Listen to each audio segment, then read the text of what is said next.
We're gonna do a tier list of survival games. Okay, I'm a big survival game player. Love them. Probably my favorite overall genre of video game, and I try to play most of them, if not all of them, but I've missed some here or there. I do not like the ones that are heavily focused with PvP. Let's start with the ones that I know already are S. I mean, Valheim is just my all-time GOAT. It just has such a vibe that is unmatched. The building is great. I love how it's essentially like a sandbox boss rush, and the procedural generation just gives you, it just has tons of replayability. Now, recently, very recently, another one has crept its way up also with the likes of Valheim, Abiotic Factor. Complete fucking banger. Totally blown away by that game. So yeah, we're gonna throw that one right up there. Abiotic Factor was just a mind-blowing, like, this is definitely more of a storytelling survival game, and it was just like, I could not have been more pleased when the final product this just came out with 1.0, and the progression and the map design in this was unmatched. Like, I've never seen anything like it. This by far has the best map design, level design in any video game I've ever played, not just survivals. Now, Green Hell. Okay, here's the thing with this game. So the first time I played this, it was with Frost, and we played it on the most brutal settings. Everything turned all the way to max, and we were literally dying. Like, we were basically just res chaining. Like, one of us would die, I would pick him up, the other would die, I would pick him up. Like, it was just complete fucking, oh my god, it was absolute bloody hell, like, quite literally. But the trippiness of the story in Green Hell and everything, like its vibe and how weird the fucking story was, definitely was cool. But I never gave Green Hell like the full-blown beginning to end. I gave it a really good college try, but I never did everything in that game. So I'm sure it could be much better, and this could almost kind of go in like a did not fully complete category. But from what I saw, I feel like it has potential. So I'm gonna put Green Hell in C for now. And maybe if I ever go back and give it the full treatment, because I did go back and do a solo run. Subnautica. Okay, so prior to this list, I probably would have put Subnautica right up there with Valheim and Abiotic Factor for S. But I feel like I like Abiotic Factor more than Subnautica, and they're both story-driven games and environmental storytelling games. So I don't know if I want to put both of them in S. I feel like Subnautica is like an A+, but I don't know if I want to throw it S, because I don't know if it quite gave me the same feeling that both of these games do. So Subnautica is a hard A+, like easily. Raft. I love Raft, dude. Raft was a lot of fun.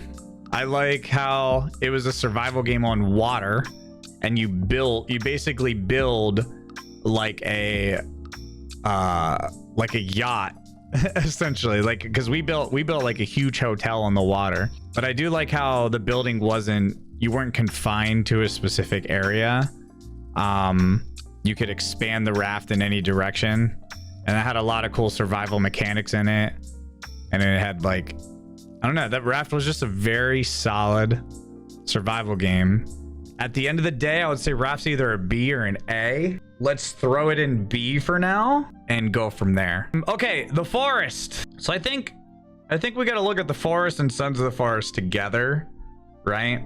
Sons of the Forest The Forest was just a mind-blowing experience. This is actually one of the rare occasions where I had a multiplayer experience with The Forest. I played this with Above, Evan, and Frost, and it was so funny. Like, the multiplayer experience with this was totally funny. And then we ended up playing Sons of the Forest early access multiplayer, and it was a complete disappointment. Like, I was just not having a good time at all.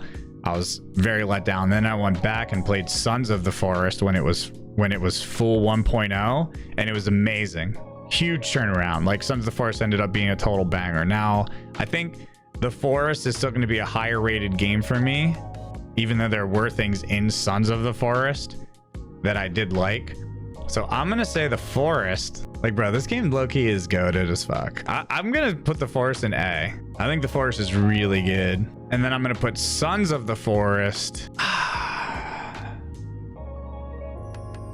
I might even go C, bro. It's either a B or a C. It's definitely not as good as the forest. It's definitely not as good as the forest. But it's like, you know, I'll remember my Sons of the Forest playthrough, but like I will always remember my forest playthrough. I will always remember my Subnautica playthrough. Enshrouded. Dude, great game. I mean, just very solid game. Very solid survival game. This is an A or an S for sure. I don't know which one. It's kind of a gray area. Like, I'm trying not to put too many in S. But man, this is definitely one of the goats. I'm gonna stick it in A for now because I don't think it's quite on the same level as these, but it is a really solid game, and I'm excited for their full 1.0 because the game's currently in early access as well. Okay, this one is gonna spark some controversy. I'm not a fan of No Man's Sky. When I say that, I mean, I don't think that No Man's Sky is a bad game.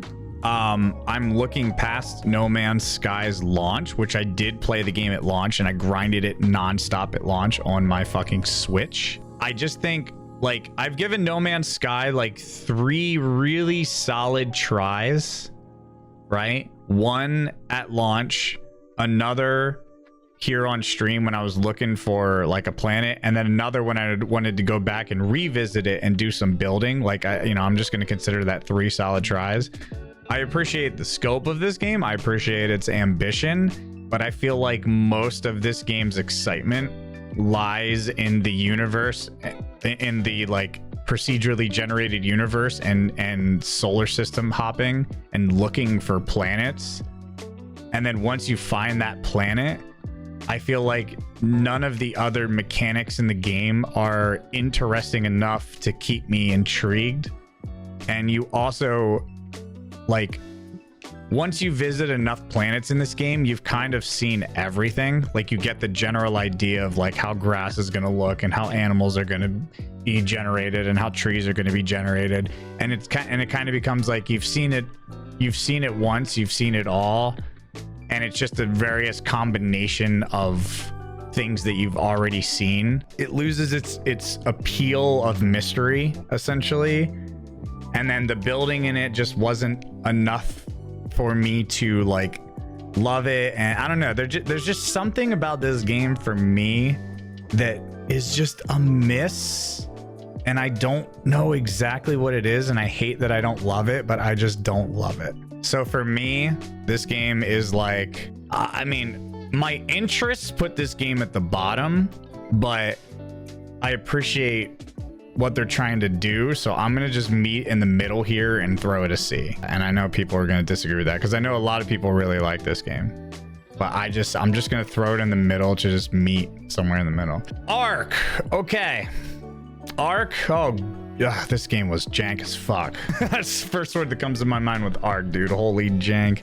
Ark was cool. And Ark I played during a stretch where I was just trying to go through as many survival games as I could and play all the bangers.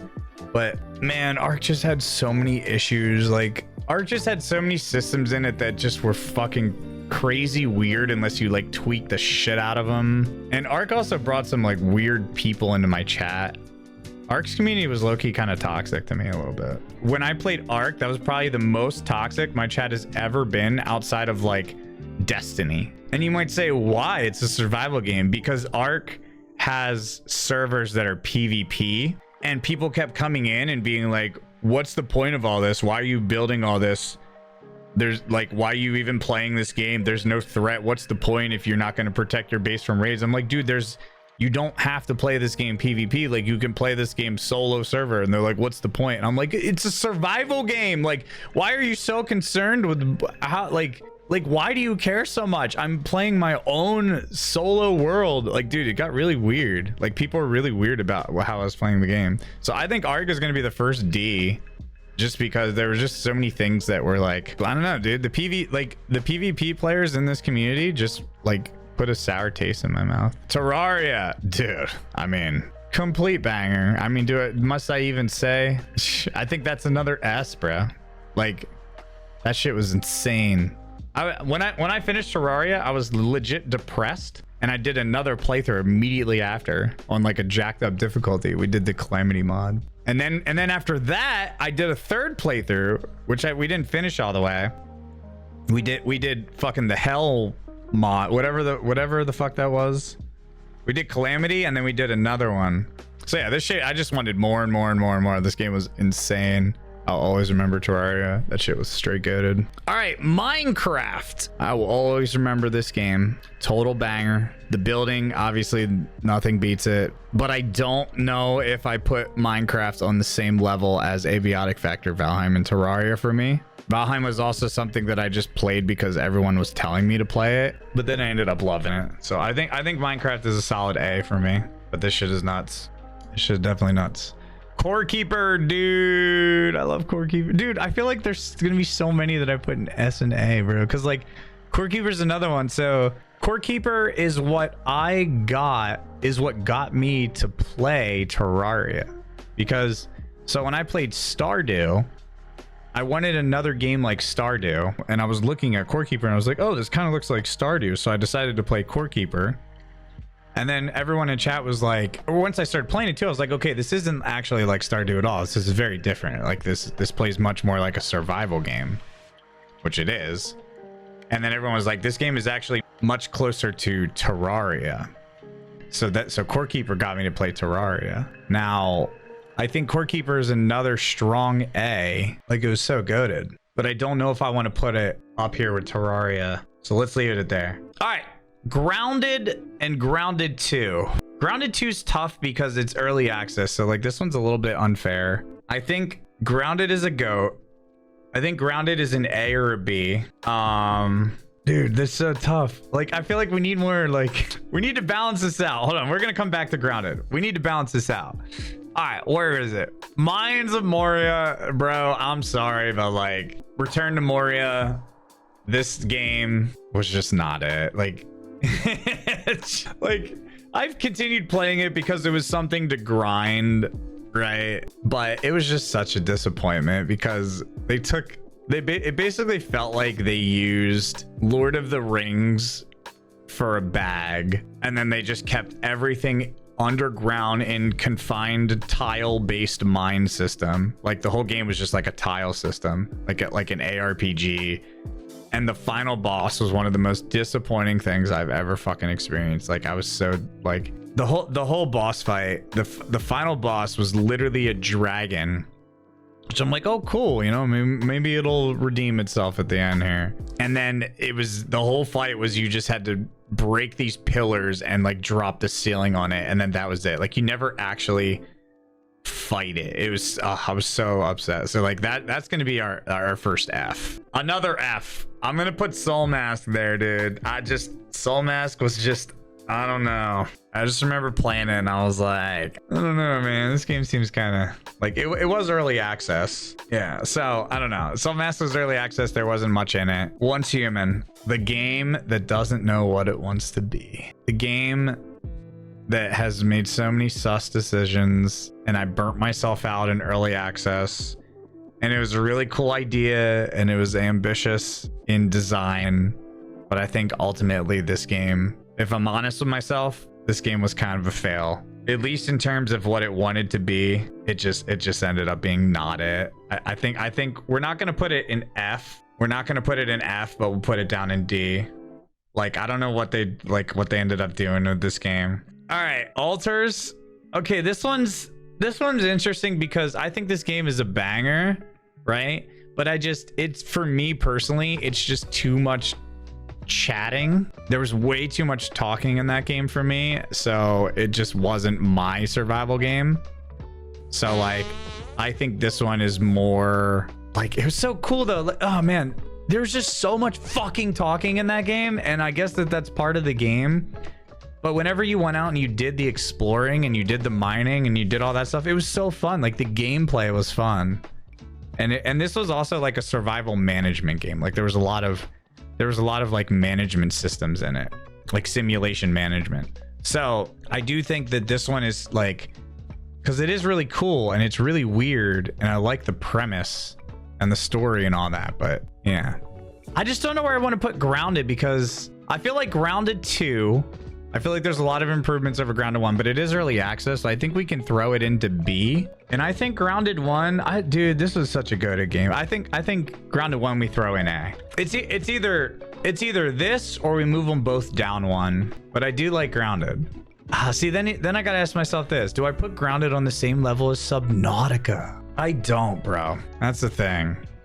I really don't. So like, I feel like we move this down one, because Grounded 2 needs a lot more to cook. But then again, there are a lot of improvements. And is it fair to rank it lower because all the content isn't out? I don't know. It's hard to, like, it's hard for me to say, because I almost feel like I could do this. I could just put them both on the same level. I think I'm going to put them both on the same level for now. Pow World. I just feel like Pow World is the definition of kind of like mediocre. It's not bad, but it's not great. It was fun. It was goofy, but like, you know, it's Pow World at the end of the day. It's not going to hold its ground amongst the greats. Conan.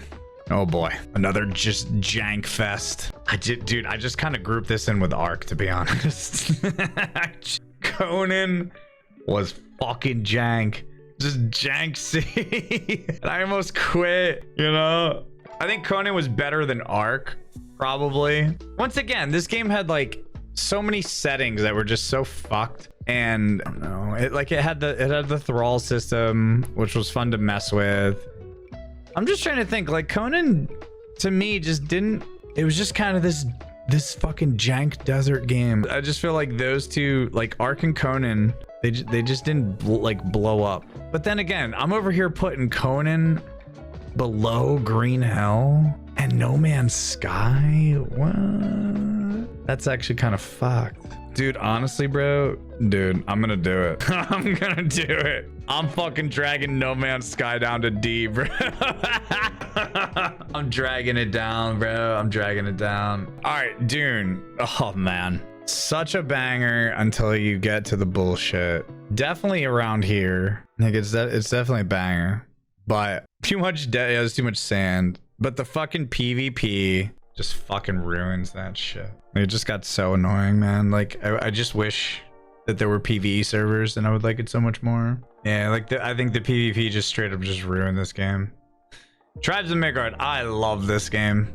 I put so much time into this fucking game. I think Tribes is a certified banger. I think Tribes will always be one of those games that is just so fucking slept on. Like, and I will always be blown away how this game didn't get enough attention. But like, I thought this game was a complete awesome banger. It's survival craft game, but like done in a roguelite fashion. This game had me doing 30-hour streams like back to back to back. Like, dude, I was fucking gaming with this thing, dude. Totally worth checking out. Another one that does survival games in a little bit of a different fashion is Icarus. Icarus was a mission, like a drop in, drop out type thing. So like, you had to drop in, complete whatever you needed to do, and then leave. So it was really cool because it was different. Now, I appreciated that it was different, but ultimately, by the time they implemented like eternal survivor mode, I had already kind of moved on from this game. But it's definitely in the top half.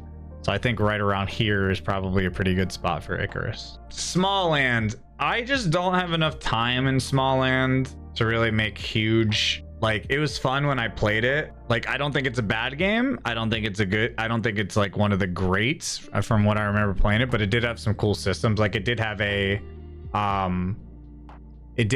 building system where you would build on top of these trees, and then at any point you could just pick up your whole base and move it to another tree. Like, it was really cool how they did that. I think we're gonna put Smalland there. I think it was a good game, but it, you know. Dragon Wilds. Oh boy. The RuneScape early access. I think this game they should not have released it with the content that was in it.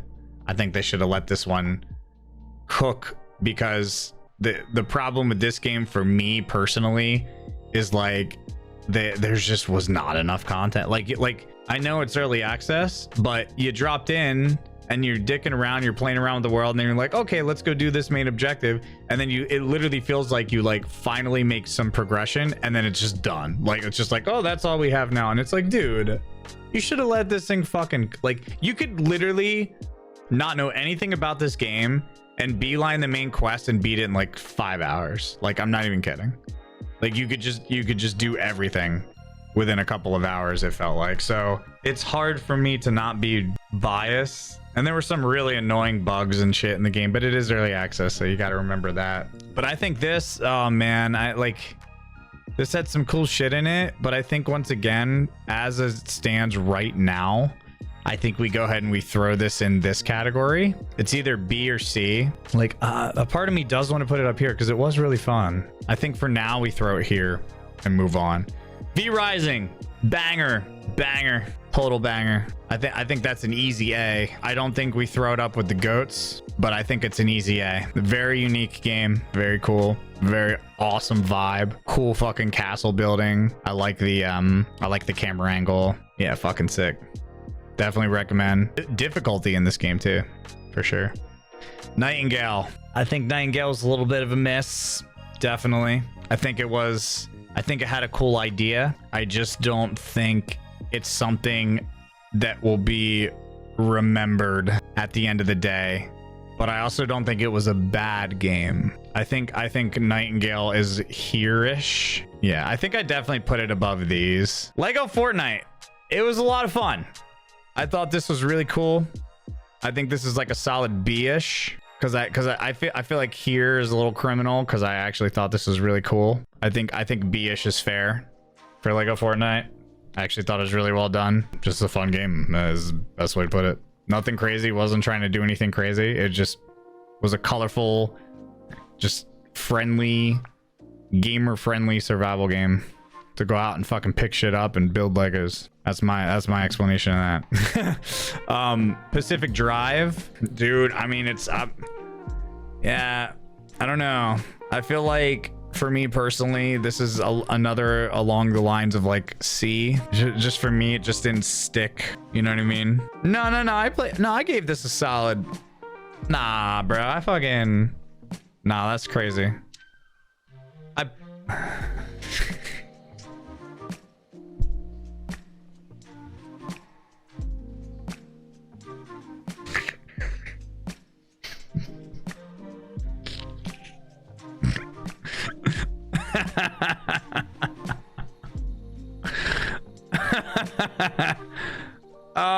What? No way, bro. Dude, I definitely played for more than that. That's bullshit. I definitely played for more than that. That's actually such bullshit. That's so false. Well, you know what? We're leaving it there, bro. All right. Below zero was just a big miss, bro. Like, I don't know if it's an F, but it's definitely a fucking D. Subnautica below zero is definitely a D. It was just, the only thing it did better was give you some quality of life and some cooler building stuff, like the jukebox and all that stuff, right? That stuff was better, and some other quality of life. But the game itself was just everything that Subnautica did, but just not as grand. Like, not as big, didn't go as deep, monsters weren't as cool, exploration wasn't as good. Like, it was just, everything was just like not as good. It was almost from exploration to story to length and size of the game, it was just steps in the other direction, like steps in the negative direction. Like, it was just not, yeah, just wasn't as good.